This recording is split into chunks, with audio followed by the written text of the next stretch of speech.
कहते हैं कि जब पत्ता टूटता है ना तुलसी जी का, तो स्वर्ग के देवता उसको लेने के लिए आपस में झगड़ते हैं, इतनी उसकी महिमा है। मात्र 5 मिनट की तुलसी महिमा का वर्णन और कहने से, सुनने से आपके समस्त कष्ट खत्म होने लग जाते हैं। आपके पितृगण समस्त प्रसन्न होने लग जाते हैं, समस्त नवग्रह नक्षत्र आपके सामने नतमस्तक होकर खड़े रहते हैं। इसीलिए बहुत सावधानी पूर्वक और आनंद के साथ इस तुलसी महिमा का आप श्रवण कीजिए, इससे आपके शारीरिक, मानसिक, आर्थिक कष्ट खत्म होने लग जाएंगे। प्रोग्राम को शुरू करते हैं, उससे पहले मैं अपने गुरुओं को और माँ भगवती को प्रणाम करता हूँ।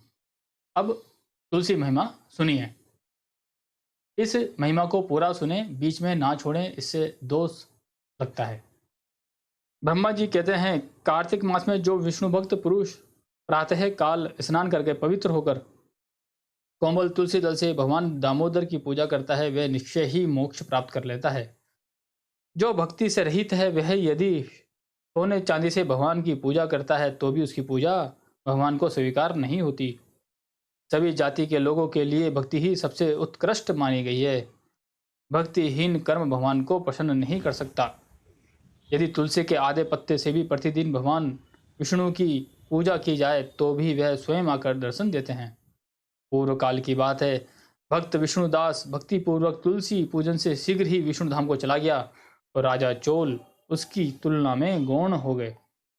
अब तुलसी जी का महात्म्य सुनो।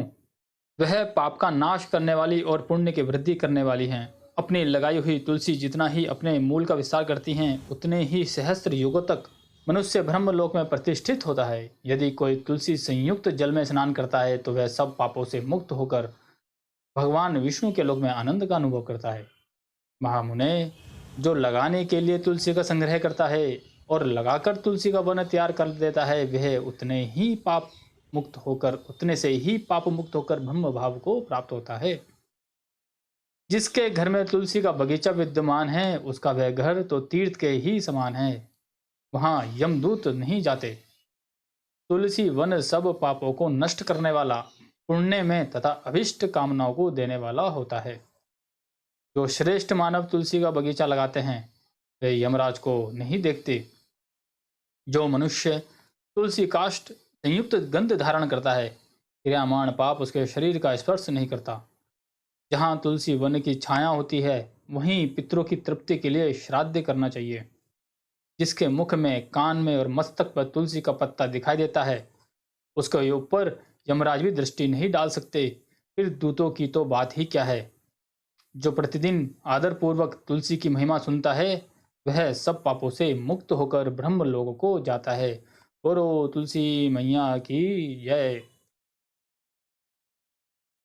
तुलसा जी का वृक्ष अगर पौधा सूख जाता है तो फिर क्या करना चाहिए?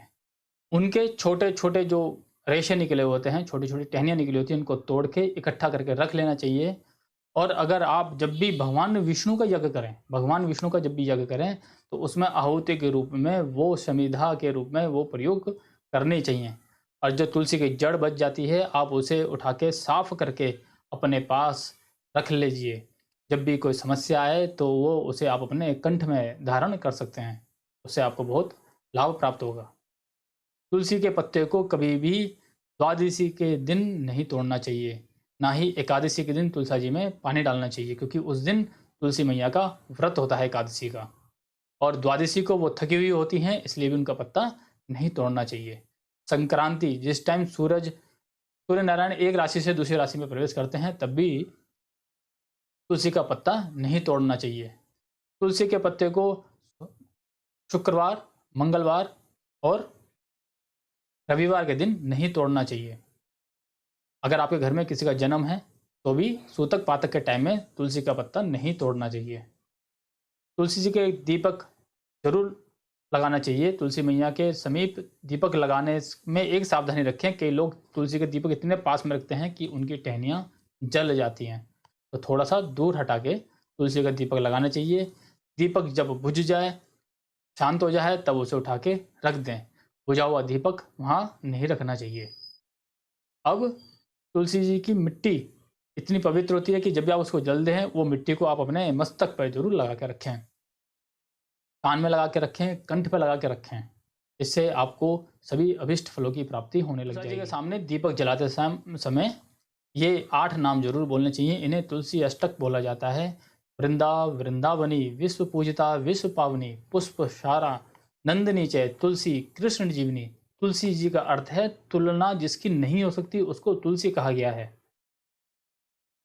आप सभी लोगों के लिए ये मैंने जो कल्याणकारी, आपके कल्याण के लिए जो बात बोली है, वो आप अधिक से अधिक लोगों को शेयर कीजिए।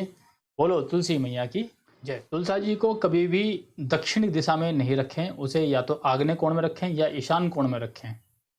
पूर्व दिशा, उत्तर दिशा और इनके बीच का स्थान तुलसा जी के लिए अत्यंत श्रेष्ठ है। अगर फिर भी आपके साथ समस्या है कि नहीं हो पा रहा, कोशिश करें इस दिशा में रखने की। आपको अगर ये वीडियो पसंद आ रही है तो इसे अधिक से अधिक लोगों को भेजिए। इस तुलसी महिमा का वर्णन रोजाना सुनना चाहिए। रोजाना सुनने से आपके कष्ट खत्म होने लग जाएंगे। जो तुलसी का पौधा सूख जाता है, उसकी काष्ठ जो मोटी वाली जो उसकी तना है, उसे आप छील के साफ करके अपने पास रख लीजिए। और जिस तरह से आप चंदन घिसते हैं, उसी प्रकार से चंदन की तरह उसे घिस कर भगवान विष्णु को लगाइए और भगवान श्री राम को लगाइए, हनुमान जी को लगाइए, और वो आप खुद भी स्वयं लगाइए। उनको लगाने के बाद ये बहुत ही फायदेमंद चीज़ है। तुलसी के वृक्ष की नीचे की जो जड़ और मिट्टी होती है, वो अत्यंत पवित्र होती है। कहते हैं कि जब पत्ता टूटता है ना तुलसा जी का, तो स्वर्ग के देवता उसको लेने के लिए आपस में झगड़ते हैं। इतनी उसकी महिमा है। ये पत्ता मेरा है, ये पत्ता मेरा है। यानी कि जिसके घर में भी तुलसा जी लगी हुई है, वहाँ पे स्वर्ग के देवताओं का वास होता है। इसलिए उस स्थान को हमेशा साफ सुथरा भी रखना चाहिए। बोलो तुलसी मैया की जय।